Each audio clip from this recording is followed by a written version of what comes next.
Hello, my name is Andy and I am the Village Idiot. I'm armed with a car and a GoPro and an unhealthy amount of time on my hands. I'm using that time to attempt to visit every civil parish in England. You're watching the North Kesteven series. This is a large Lincolnshire district centred around the town of Sleaford. There's 75 parishes here, so let's take a look at one of them. Welcome back to North Kesteven, everybody. Now behind me there you can see a windmill, and we see plenty of windmills on this channel, but this one is unique. That has 8 sails and it's definitely the biggest attraction in the village and the parish of Heckington.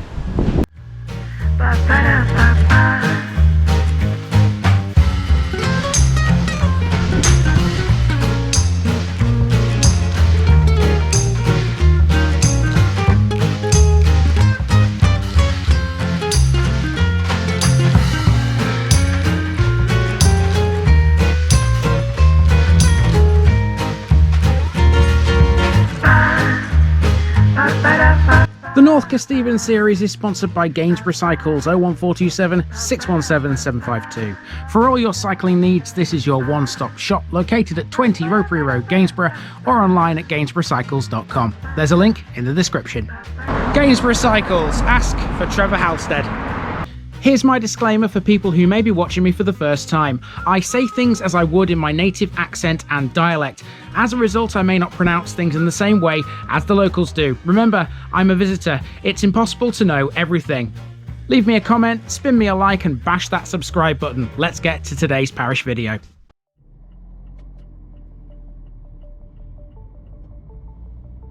Heckington, Heca's farm. In North Kesteven so far, it's fair to say we've already come across some fabulous bits of industrial heritage, but this week in the district we come to one that's world famous. This is the village in which the only fully working 8-sailed windmill in the world can be found. This is Heckington. The windmill, which originally had 5 sails, wouldn't have been anywhere near as famous as it is today had it not needed repairing in the late 19th century. John Pocklington was the man responsible for those repairs, and his efforts have ensured that Heckington has a permanent place in the record books. The windmill is easily the best known feature of a village which has quite a lot to speak of in general. This is one of the largest in North Kesteven, located some 4 miles away from Sleaford and stretching eastwards as far as the border with Boston. Heckington boasts a large population and several housing estates encircle an ancient village core, anchored by a church with a tall spire. There are buildings that date from all periods, including 2 magnificent sets of almshouses, one near the church, the other on the village green. In this one, we'll also be talking a lot about the railway, touching on the importance of a derelict mansion, and discussing Heckington's association with peas. There's also a section on the largest village show in England. Let's get going.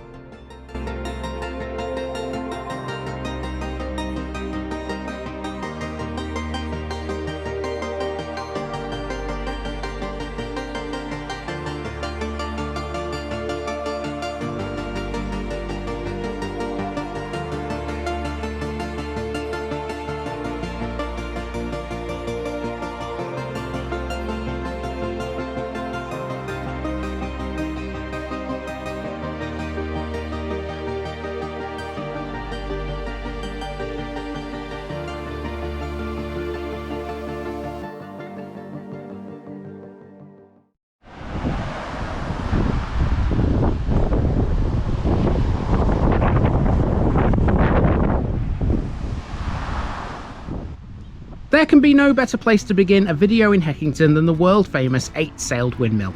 The mill, located in the village's southernmost reaches, was built in 1830 and originally had 5 sails. When they and its cap were destroyed in a gale in 1890, John Pocklington would convert it to an 8-sailed mill using machinery from Skirbeck near Boston. It's now the only 8-sailed windmill in the world that's still fully working, and it produces flour. The site now comprises the mill, a bakehouse, a shop, a tea rooms and a microbrewery because it's a major tourist attraction. The mill sits just to the south of a railway station on the Poacher line. Heckington should be visited for this just as much as the mill. The station was opened in 1859 by the Boston, Sleaford and Midlands Counties Railway and still has its original Victorian buildings, including the signal box. The station building is unmanned, but it's still in use because it houses the Village Trust's Heritage and Railway Museum. It's mainly dedicated to the history of the line and others operated by Great Northern and LNER. It can be found in the former first-class waiting room, restored by the Trust. Now, interestingly, on the side of the museum here, there's a heritage trail which has got 28 points. Now, all of this should be covered on this route because the trail basically only goes around the centre of Heckington. You can see in the bottom right-hand corner of this board here, the map of the village. Now, we are down here at the windmill, right? And this is the centre of the village, and we will be walking around all of this. But Heckington is a much bigger place than that. Up here and around here and around here, it's all housing estates, and my route goes a little bit further than just what's in the centre. But we will definitely be catching everything that's on there. So, next up, we need to continue along here, out of the station, towards this building here, as we make for the village centre. This big building is called the Pea Room. It was built by Charles Sharp & Co in 1890 and was used until 1962 as a seed pea sorting complex. From here, via the railway, seed peas were sent all over the country and provided employment for local women. After it closed, it became a craft centre and tea rooms. Even though the Pea Room isn't dealing with peas anymore, Heckington remains an active village from an industrial standpoint. Heckington Business Park stands testament to that, just behind the Pea Room. The largest business here is J.L. Priestley & Co., experts in the field of dried vegetables. Now we've reached Cook's Corner, so named because the village blacksmiths, which was located here, was once run by the Cook family. The Royal Oak pub stands before us now on the old route of the A17. The pub was once a stagecoach stop on the old Newark to Norwich Turnpike and remained a popular place to visit into the early days of vehicular traffic. The A17 now bypasses the village to the north. Its modern route was constructed in 1982. Despite that, the Royal Oak remains in business. Now to head eastwards along the old road towards both the Vets and Heckington Cemetery. The Vets can be found in another small industrial estate known as Hazelwood's Yard. It's operated by the South Links Vet Group. A few strides later and you're in the cemetery. This opened in 1880 when the churchyard was declared full. Stretching to some 1.5 acres, the cemetery's standout features are its two mortuary chapels, one for the Anglicans, the other for nonconformists. The Anglican chapel is still in use, but the nonconformist one is now used as a store for cemetery equipment. Here's a quick look around the graves before we head north again into a residential area.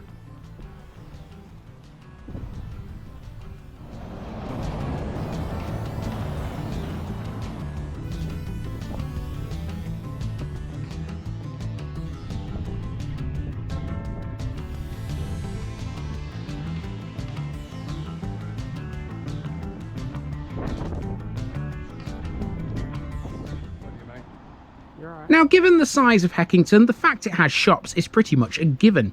The main one is this Co-op store on the High Street junction with Station Road. This is complemented by a Co-op pharmacy right next door. There's also several independent shops in Heckington, and they're clustered mainly around the village green.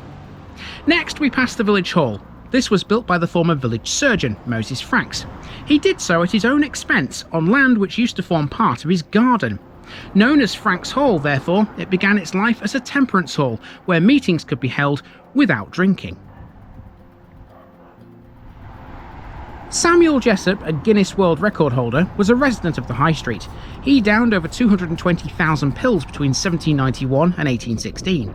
He's not the only famous man with a connection to the village. The Nag's Head pub, seen here and dating from 1684, was believed to be a frequent haunt for the notorious highwayman, Dick Turpin.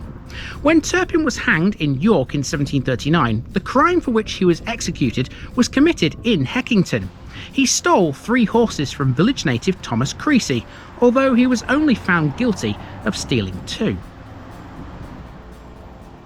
Now we're on the village green, and this is the War Memorial. It takes the form of a Celtic cross with a dedication and names on its plinth, all standing on a 3-step base. Several streets around the village are named after war heroes. We've already been down one of them, Dickinson Road. Adjoining the green, we have the first of 2 sets of almshouses. These were built in 1866 following a bequest from Henry Godson, a wealthy village bachelor. They stand on the site of a former row of thatched cottages given by the Taylor family in the 17th century. They would burn down in 1833. While we're on the subject of thatched buildings, there used to be loads in Heckington. Even some shops and pubs had thatched roofs, such as the Six Bells Inn. That stood here, where this cafe and hairdressers is today. Unfortunately, with thatch, fire was an ever-present problem, and the 6 bells burned down in 1958. Just before we leave the village green behind, we've got a little job to do. That's right, the parish notice board. Mark off Heckington, everyone. North Kesteven is down to 31. We're now heading north, up Church Street, towards not just 1, but 2 religious buildings. The first of these is the Methodist Church, a former Wesleyan building constructed in 1905 to replace a previous chapel on St Andrew's Street. Heckington has had a total of 5 chapels to its name. 3 of them were in the main village, the other 2 were at East Heckington and Heckington Fen. Alongside this one is Heckington Bowls Club, founded in 1922. This has its own club room and a busy social and sporting programme. Back to the road, and next we have a shop on Church Street's junction with St Andrew Street. I think it's pretty obvious what's following this. Well, there can be no denying what the next landmark is. It's obvious, isn't it? It's the church with its massive spire reaching high up into the Lincolnshire sky. Let's have a look at this next and see what St Andrew's Church is all about. St Andrew's Church is probably second only to the Windmill in terms of historical interest. It was built between 1305 and 1333, a project largely financed by the rector of the day, Richard de Pottsgrave. Given the size of the church, it's often referred to by a nickname, the Cathedral of the Fens. St Andrews is the finest and most complete example of a church built in the decorated style in the country. It's Grade 1 listed. By the side of its small north door is the grave of William Burbank, a former seaman on HMS Centaur. He was murdered in 1883 by William Taylor, who was hanged for his crime at Lincoln Castle. Now we're at the top of Church Street and you're looking at the derelict remains of Heckington Manor, once one of the grandest houses in the Fens. This isn't the original house. When it was first built between the 11th and 12th centuries, it was known as Boston Garth, and it was the home of the Boston or St Bartol family. It's been rebuilt twice, the latest incarnation being from 1909. It was latterly used as a children's home and alcohol treatment centre. Supposedly, it's haunted too. I've linked below a website that shows eerie pictures of its insides. Next, it's back towards the church again. On Cameron Street, we come to the second set of almshouses. Again, these are Godson almshouses, but this time they were established by a different member of the family, Edward. They're also slightly newer, having been erected in 1904. On the other side of Manor Street is Simpson's Butchers. It might be selling meat today, but this has had a great past. It used to be another old pub called the Red Cow, and later, during World War II, it was also used as a sergeant's mess. Next, we cut through the churchyard to make for the next street. There are 2 Grade 2 listed grave memorials in here. Heckington Parish Council Chambers are next. Known as Church House to some, it was originally the Methodist chapel and was later used as a naffy for all the servicemen billeted in the local area.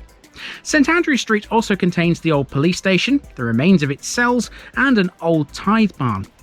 At the end of the road is a pair of gates. These belong to Heckington Hall, once owned by William Little, who along with his brother-in-law, Herbert Ingram, founded the Illustrated London News in 1842. A true Victorian marvel, Little also invented a type of stone cladding, still found on the hall today. This is the ideal time to throw in a section about the Heckington Show because it takes place on the field behind Heckington Hall. Heckington has the largest village show in England. It can trace its origins back to the Feast of St Mary, first begun some 900 years ago. It would eventually become a county show which can trace its roots back to 1863. The current site within the grounds of Heckington Hall has been the show's venue since 1867. Traditionally, Heckington Show features a range of agricultural, horticultural and craft, yet it's also large enough to accommodate a wide range of trade stands and exhibits. Sporting activities play a large part in the main ring. Famous names such as Harvey Smith, Victoria Pendleton and Sebastian Coe have all competed at Heckington Show in the past.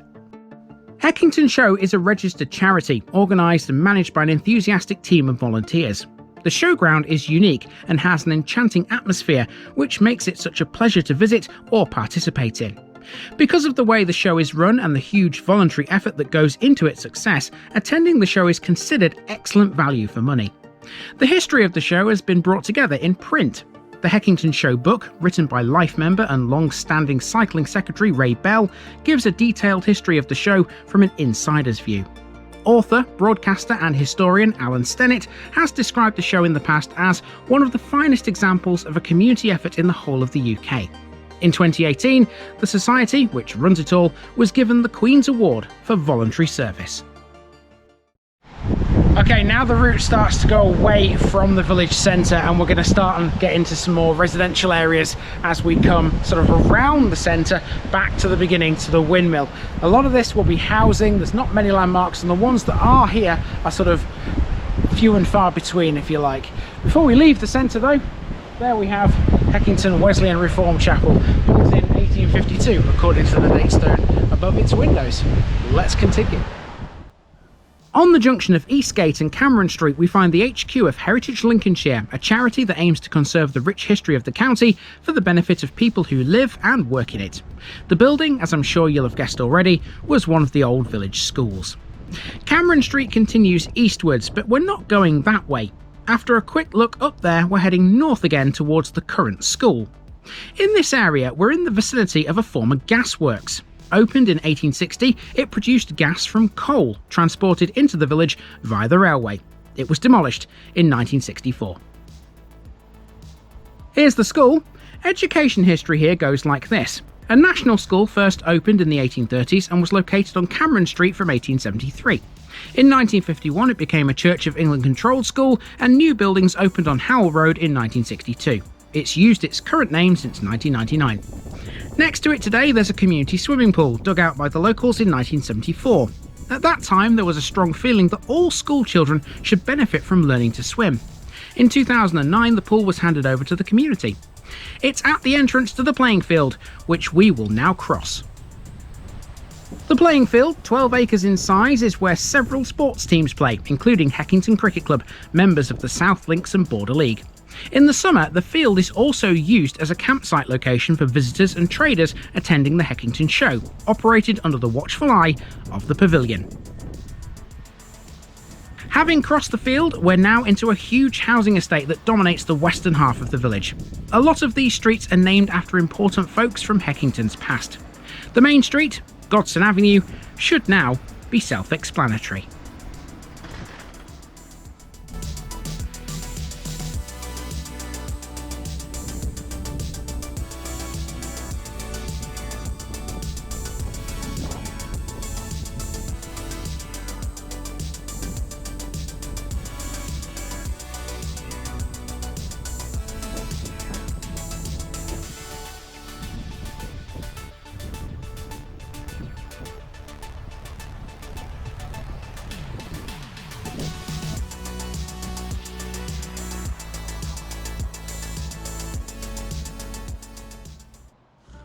Pottsgrave Way is pretty easy to understand too, but who exactly was the man who funded the church's construction?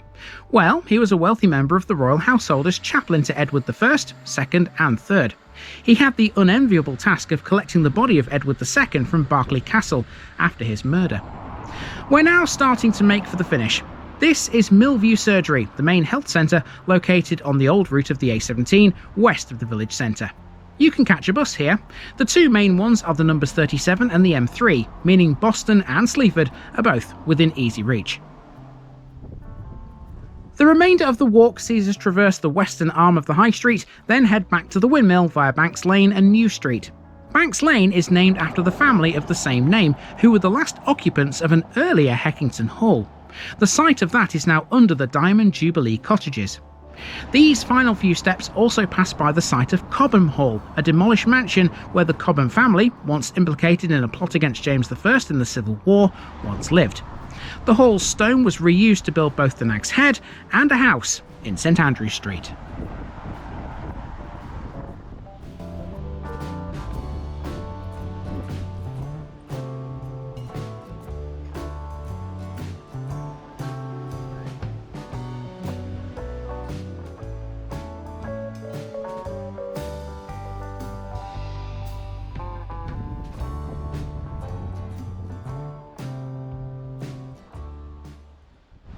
And with the windmill behind us, we are done with Heckington. And I think this video has gone a fair way to proving that the village is not just all about that thing.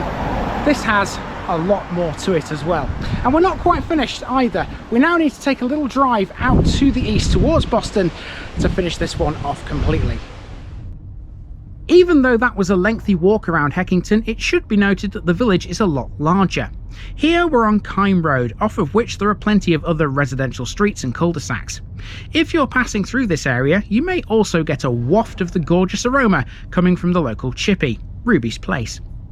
Kime Road runs over the modern A17 bypass via a bridge and into Heckington Fen, along the dead straight Littleworth Drove.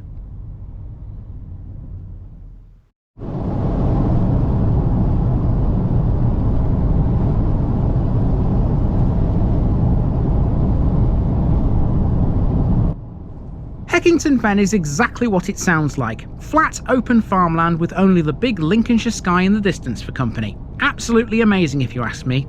Although any sort of civilization is sporadic, the hamlet does have something called Windward Paddocks, which is a livery and events venue. There used to be a chapel too, as we mentioned earlier. It was built in 1855 for the Primitive Methodists and later rebuilt in 1875. After closing in 1970, it was converted into a house and an agricultural store. Now, there are some noises abound that Heckington Fen might soon be getting a wind farm. In 2013, consent was granted for some 22 turbines, which, when built, would power almost 40,000 local homes. However, the project has faced opposition from local residents, and as yet they haven't been built. The company behind the project, Ecotricity, have shelved the project for now, but should they be built, it's likely to be within the next 5 to 10 years.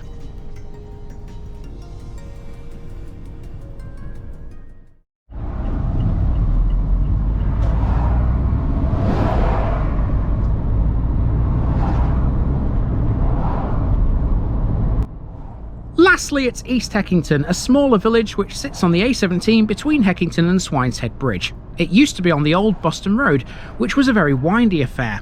The A17, now much straighter, rerouted the main street, and that means there are small offshoots today where clusters of houses are set back from the road. East Heckington has 2 petrol stations and a farm shop, but not a lot more. It's one of those places which a lot of people just blast straight through to get to somewhere else. Running alongside the A17 at this point is Labour in Vain, one of the many drains which prevents the fens from flooding.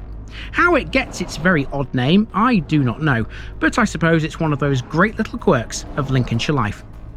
Once through East Heckington, North Kesteven becomes the borough of Boston. For now, that's it for the district.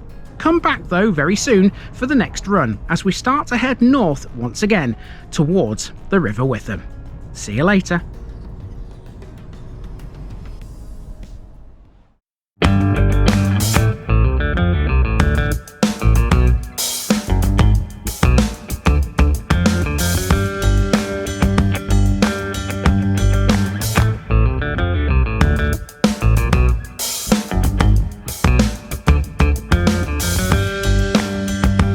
Thanks for watching this video, folks. Don't forget to like this episode if you haven't already. It really makes a difference with YouTube. If you're new here, subscribe to the channel for more videos like this, and give us a share too if you've got friends who'd like it. You can find all the links to my social media accounts below, as well as my Buy Me a Coffee page where you can donate to the channel. Also, if you've enjoyed this episode, have a look at some more videos in this series. Until next time, I've been Andy, also known as the Village Idiot, and I'm out.